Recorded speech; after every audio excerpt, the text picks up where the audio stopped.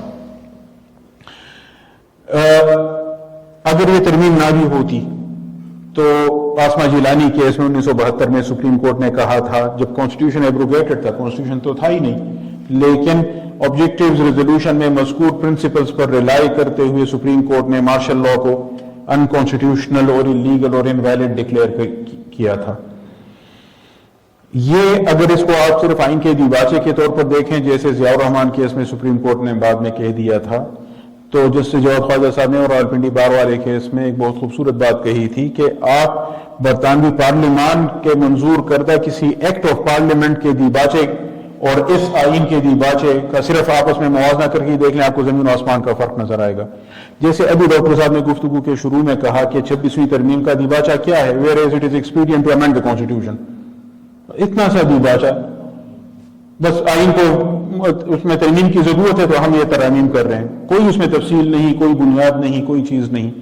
برطانوی پارلیمان کے ایکٹس کا دیباچہ اتنا ہی ہوتا ہے۔ اس وجہ سے اگر وہ انٹرپریٹیشن آف اسٹیچوٹس کے پرنسپلز مینشن کرتے ہوئے یہ بتائیں کہ دیباچہ متن پر حاوی نہیں ہوتا اور اصل چیز متن ہے اور اصل چیز دیباچہ، یہ بات برطانوی پارلیمانی نظام اور اس کے اندر انریٹن کانسٹیٹیوشن اور اس کے اندر جو ایکٹ آف پارلیمنٹ کو انٹرپریٹ کرنے کی بات ہوتی ہے اس ضمن میں قابل فہم ہے۔ ہم آئین کی بات کر رہے ہیں جو، اور آئین کی تعبیر عام قانون کی تعبیر سے مختلف اور زیادہ مقدس اور زیادہ مشکل کام ہے، اور اس میں ہمیں اسی طرح کے بنیادی پرنسپلز پر جانا پڑتا ہے جو ڈاکٹر صاحب نے بتائے، independence of judiciary, protection of fundamental rights, Islamic provisions, federalism, provincial autonomy, یہ وہ پرنسپلز ہیں جن کو مد نظر رکھتے ہیں۔ یہ ہمارے سسٹم کے ہائر آبجیکٹیوز ہیں، ہمارے گولز ہیں، جیسے جس کو انہوں نے اسپرٹ آف دا کانسٹیٹیوشن کا نام دیا، اس کو مد نظر رکھتے ہوئے ہم نے کانسٹیٹیوشنل انٹرپریٹیشن کرنی ہے۔ اس وجہ سے خواجہ صاحب نے اس ججمنٹ میں یہ بھی لکھا تھا کہ اگر آپ اس کو کمپیئر کریں، ایون انڈین کانسٹیٹیوشن کا جو پریمبل ہے وہ اس کے مقابلے میں کچھ بھی نہیں ہے۔ وہ کہتے ہیں زیادہ سے زیادہ آپ اس کو کمپیئر کر سکتے ہیں کہ جو امریکن سسٹم میں independence of declaration of independence کا جو ڈاکومنٹ ہے، اعلان آزادی، اور اس کی جو حیثیت ہے امریکی نظام میں، وہ امریکی کانسٹیٹیوشن کا حصہ تو نہیں ہے۔ 1776 میں انہوں نے آزادی کا اعلان کر لیا اور کہا کہ ہم ان حقائق کو مسلمہ حقائق مانتے ہیں۔ We hold these truths to be self-evident, that all men are created equal, that they have been bestowed by their Creator with certain inalienable rights, that among them are the right to life, liberty and the pursuit of happiness. اس طرح آج انہوں نے مزید بھی کہا کہ system اصل میں ہم نے اس لیے بنایا ہے کہ لوگوں کے رائٹس پروٹیکٹ کریں، اور اگر کوئی سسٹم لوگوں کے رائٹس پروٹیکٹ کرنے میں ناکام ہو جائے تو لوگوں کا حق ہے کہ اس کو تبدیل کر کے نیا سسٹم کریٹ کریں اور ایسا سسٹم لے آئیں جو ان کے رائٹس کو زیادہ بہتر طریقے سے پروٹیکٹ کر سکے۔ جان لاک کی جو تھیوری تھی سوشل کانٹریکٹ کی، اس کو انہوں نے یہاں انکارپوریٹ کر کے ان رائٹس کو گویا beyond the authority of the state قرار دیا۔ اور یہ امریکی سپریم کورٹ نے کئی کیسز میں فیصلوں میں یہ فریز یوز کی ہے کہ یہ جو رائٹس ہیں they are beyond the authority of the state. State تو اصل میں کریٹ کی گئی ہے اس مقصد کے لیے کہ لوگوں کے حقوق کی حفاظت ہو۔ یہاں جب ہم بیسک اسٹرکچر کی بات کرتے ہیں تو ہماری مراد وہ پرنسپلز ہیں جو آبجیکٹیوز ریزولوشن میں مینشنڈ ہیں، اور ان پرنسپلز کی ہمارے نزدیک حیثیت انیلینیبل ہے، اور ہم کانسٹیٹیوشن بنائیں، امینڈمنٹ کریں، قوانین بنائیں، انہی پیرامیٹرز کے اندر رہ کر ہم نے کرنے ہیں۔ تو اس وجہ سے ہم نے کسی جرمن فلاسفر یا کسی آسٹرین فلاسفر ہانس کیلسن سے گرون نام یا کسی اور سے کوئی تھیوری ہم نے نہیں لی، یہ ہمارے سسٹم کے اندر کی بات ہے اور خود ہمارے اپنے شرعی نصوص میں مذکور ہے، ان الحکم الا للہ لا طاعۃ لمخلوق فی معصیۃ الخالق، علی المرء المسلم السمع والطاعة فيما حب وكره ما لم يؤمر بمعصیہ فإن أمر بمعصیۃ فلا سمع ولا طاعة۔ تو ہم نے تو حکمران کی اور تمام لوگوں کی جو اتھارٹی ہے وہ ہم نے ہمارے عقیدے کا ہمارے ایمان کا حصہ ہے وہ لمیٹڈ ہے. تو اس وجہ سے ہم کسی پارلیمان کے لیے یہ حق نہیں مان سکتے کہ وہ جو مرضی میں آئے کرے, نہ کسی جج کے لیے یہ مان سکتے ہیں کہ وہ جو مرضی کرے. سب کی لمٹس ہیں, سب کی حدود ہیں, اور یہ جو بیسک اسٹرکچر کی تھیوری ہے وہ there is a way of expressing this fundamental truth of our life. So with this I thank Barrister Dr. Adnan Khan and all the participants here for this lively discussion and this lively session. ہم سب نے سے یقیناً بہت فائدہ اٹھایا. ذاتی طور پر مجھے بہت ساری چیزیں یاد آئی ہیں, کچھ نئی چیزیں سیکھی بھی ہیں. امید ہے آپ سب نے بھی ایسا ہی محسوس کیا ہوگا. اب ہم صرف as a token of respect آپ کو یونیورسٹی کی جانب سے ایک شیلڈ دیں گے. میں جناب کرنل یونس صاحب سے بھی ملتمس ہوں کہ آپ آئیں اور ہمارے ساتھ شریک ہوں کہ ہم